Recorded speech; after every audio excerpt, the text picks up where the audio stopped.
Projection as mural versus painting as a mural is projection is temporary. It is something that can be put up and take down rather quickly. It is great for just a temporary visual, especially for a space, so events or just in general, not wanting a permanent mural on the wall. Projection is also light. I've painted murals and projected on top of murals before to bring the mural to life, make the mural seem like it's moving. People have more of a connection to it when you see an image that becomes a video right before your eyes. So being able to use projection to as a moving image versus a stagnant image, I think is really interesting. What my new adventure is to make more mobile projections while we're moving.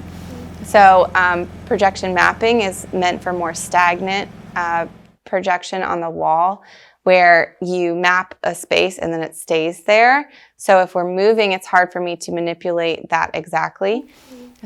The public interaction is another great part about doing a project like this.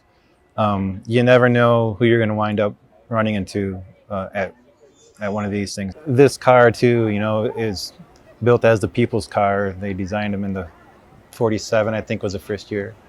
And they became popular. They're harder to find now, but I find